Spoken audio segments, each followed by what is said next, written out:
सत्ता पक्ष ने बिहार चुनाव को लेकर आयोग से एक बड़ी मांग की है। मांग चुनाव को एक ही फेज में और साथ ही छठ पर्व के तुरंत बाद कराने की। दरअसल मुख्य चुनाव आयुक्त ज्ञानेश कुमार की अगुवाई में चुनाव आयोग की टीम पटना में बैठक कर रही है। चुनाव पारदर्शी और निष्पक्ष तरीके से हो, इसीलिए बैठक में सभी राजनीतिक दलों और अधिकारियों से बातचीत करके सुझाव भी लिए जा रहे हैं। तो इसी के मद्देनजर ही जो सत्ताधारी दलों ने आयोग से ये आग्रह किया कि चुनाव को एक ही फेज में और साथ ही जल्दी से जल्दी करवाया जाए।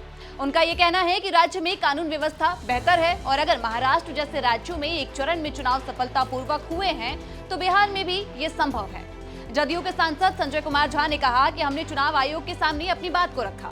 बिहार में एसआईआर हुआ है और अब बिहार देश को दिखाएगा कि एसआईआर कैसे होता है। वहीं दूसरी ओर जदयू के प्रदेश अध्यक्ष उमेश सिंह कुशवाहा की ओर से कहा गया कि हमारी पार्टी ने ये सुझाव दिया है कि चुनाव एक ही चरण में कराए जाने चाहिए।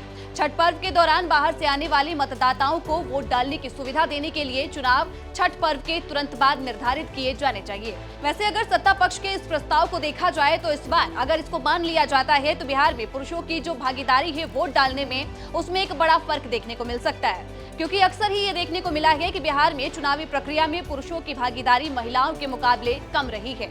इसके पीछे की मुख्य वजहों में से एक है पलायन, जिसकी वजह से ये तमाम जो समस्याएं देखने को मिलती है, क्योंकि इसी महीने के अंत में अब छठ पर्व है। बाहर से बसे लोग इन दिनों बिहार जरूर आएंगे। इसके अलावा भाजपा के प्रदेश अध्यक्ष दिलीप जायसवाल ने पोलिंग एजेंट्स की जिम्मेदारी पर भी जोर दिया। उन्होंने कहा कि कुछ राजनीतिक दलों के पोलिंग एजेंट जल्दी चले जाते हैं और बाद में फिर वही आरोप प्रत्यारोप का दौर शुरू हो जाता है। इसलिए मतदान समाप्ति के बाद पार्टी एजेंटों को फॉर्म 17C समय पर करवाना चाहिए और साथ ही जैसे ही 28 दिन की घोषणा अवधि पूरी हो जाए, चुनाव बिना किसी देरी के तुरंत करवाना चाहिए। चुनाव आयोग ने इस समीक्षा का आधार हाल ही में प्रकाशित अंतिम मतदाता सूची को बताया। अंतिम सूची में कुल मतदाता संख्या 7 करोड़ 42 लाख दर्ज की गई है। बताया गया कि मसौदा सूची के कुल लगभग 65 लाख मतदाताओं को हटाया गया है। इसमें से 3,66,000 अयोग्य मतदाता हटे हैं और साथ ही 21,53,00,000 मतदाता जो पात्र मतदाता थे उनको जोड़ा गया है। और यही एसआईआर यानी कि गहन पुनरीक्षण का परिणाम है। आयोग ने इस बात को स्पष्ट किया है कि ये प्रक्रिया संविधान के अनुरूप और साथ ही आयोग के आदर्श वाक्य कोई भी पात्र मतदाता छूटे नहीं और कोई भी अपात्र व्यक्ति मतदाता सूची में शामिल न हो, इसके अनुकूल ही की गई है।